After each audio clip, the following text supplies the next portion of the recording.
University of Central Florida versus Colorado Buffaloes. Ladies and gentlemen, we can't sugarcoat it. This game is going to define Deion Sanders as a coach. It's going to define Colorado as a team. I'm going to be honest with you. I'm not talking about wins and losses. I would love to win this game against UCF, undefeated UCF. Let's not let the media trick us. Undefeated UCF. People who don't watch college football are going to tell you UCF is a team that you can walk over, which is cat. One of my homeboys from high school, Stranahan High School, when I was a freshman, he was a senior, Garen Bray, who I haven't seen for many moons, but he's a good dude, linebacker.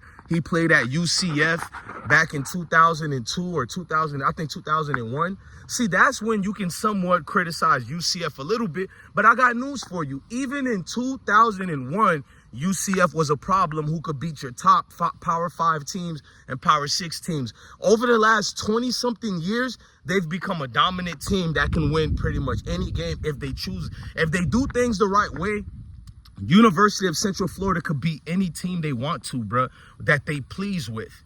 Now, their quarterback, KJ Jefferson, played 5 years at Arkansas University.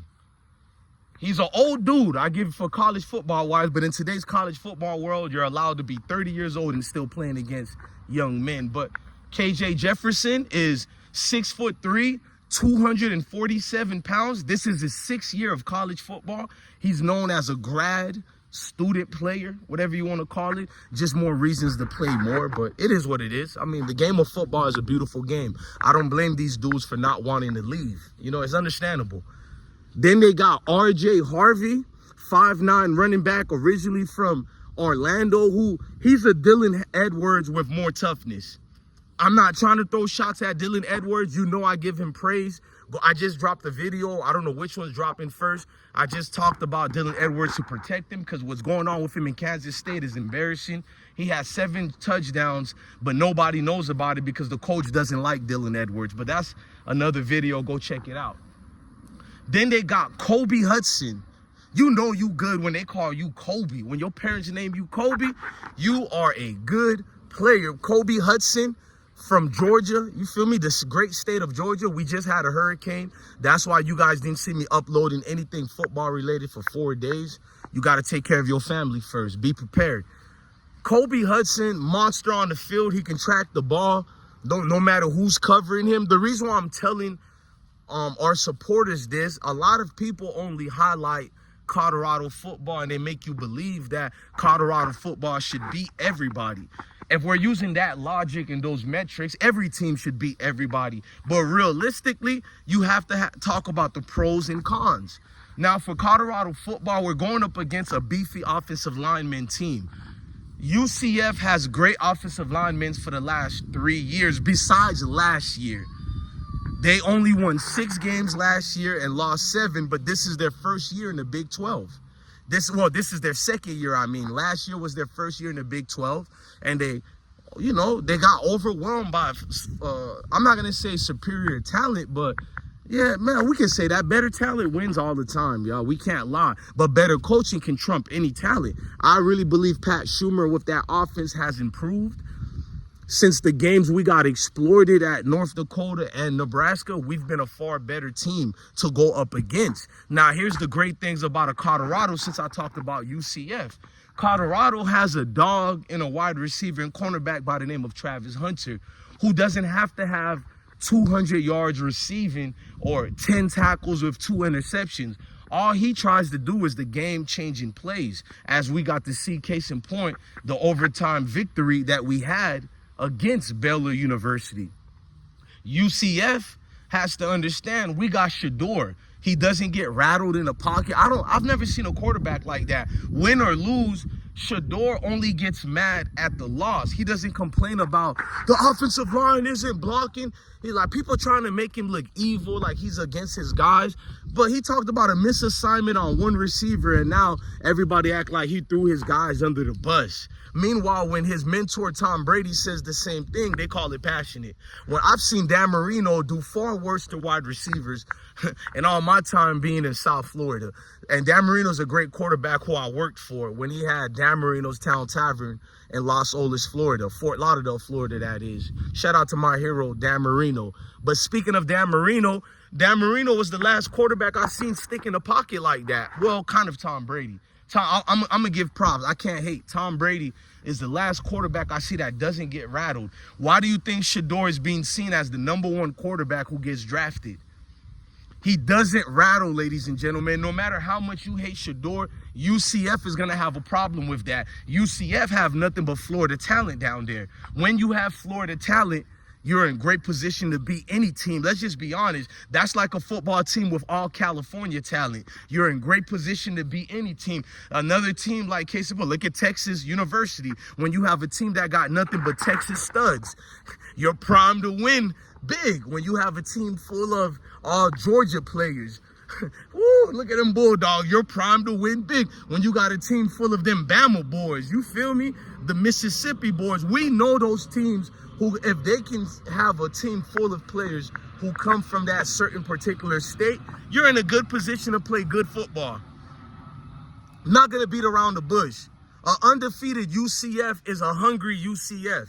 They embarrassed themselves, much like us. To a certain degree, we embarrassed ourselves. But UCF embarrassed themselves in college football last year in the Big 12, their first year. They're out for vengeance on any team they're playing against with that thoroughbred quarterback, KJ Jefferson, 247 pounds. He really looks 260 pounds, but that's 257 pounds that's coming at your linebackers. My linebackers been playing well. I said my linebackers. That's how much you know I'm invested in the Colorado. But our linebackers have been playing very well. A couple of guys stepped up to the plate. We can't really criticize the defense too much. We can critique, but to over-criticize them will be unfair. When we ask for them to adjust, they properly adjusted. We asked for the offensive line to adjust. They shutting down almost any defensive linemen from touching Shedeur. Forget about a sack. They can't even touch Shedeur right now. So obviously everything has improved for UCF and Colorado football. They're in similar situations besides the stardom. We know there's a lot of stars on Colorado. That's the primetime effect. With UCF, they're taking the same initiative and same approach that Baylor coach Dave Aranda took with his team. Don't talk no crap about these guys, because Dave knew over there with Baylor that if you get Colorado players hype, it's going to be a long day for you. So with UCF, they're not really saying much. But I guarantee you in that locker room, UCF players doesn't have respect for Colorado. I'm going to tell you guys a secret. Most teams don't respect Colorado. It's envy, it's jealousy, it's all that. When UCF won more games last year in the Big 12. They won 6 games. They got criticized all year long. Colorado wins big, loses big, and they're still talked about. They're still relevant. That could bother a program like UCF. I don't care what you tell me. I know their coach is drilling that into their head. They're doing a Dan Lanning from Oregon approach. They play for clicks and views and all this extra hoopla, when really what he should be doing is focusing on his X and O's right now, because they have a hell of a team, a hell of a squad, great offensive linemen. I'm going to keep emphasizing on their offensive linemen. It could be bad for us if we can't penetrate their offensive linemen. No diddy. It could be a very long game. But one thing about Colorado versus UCF, Colorado has been proven even during last year, when we're down, we can definitely come back and beat you. So you can't be up against Colorado with 2 to 3 touchdowns. It's not enough to deter them away from winning the game. It's not. Even when we played USC, when they had Caleb, a Heisman candidate, we were getting whooped by USC, and then we came back on them. The game went down to 1 or 2 touchdowns. Am I lying? This is Colorado football. They're resilient. They don't quit. They get you mad and upset, because the way they play in the fourth quarter is like, how come you didn't play like that the entire game? So that's the only thing we had against Colorado football. We know we're the better team, but to adjust during the game was the only critique, and now we have the ability to do that. I don't care what you guys say. That overtime victory sustained us as real guaranteed football players. No matter if you hate Colorado football, they've been proven to go through the clutch when things get thick and hard. No Diddy.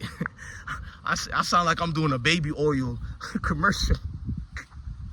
Hey, man, but shout out to all my Colorado supporters out there, man. All the content creators out there. Smash that like button, hit the notification bell. Shout out to all my folks in Georgia and Florida who survived this weak hurricane. And prayers and praise to the people who have to overcome the floods and they lost some of the things in their house. I am putting that into consideration as well. Maybe I need to do a GoFundMe for them, or I'll just give some money to the victims. I already know a couple of people who I can hit up and give some money away. But yeah, man, love and blessings to everybody, man. At the end of the day, this is bigger than football. It's deeper than football. That's why I wasn't doing videos. My family was one of the people in this hurricane in Florida and Georgia. So I've been working, but I'm back here for y'all, man. DJ Bless One, the best one. Love your family, love your kids. Stay blessed.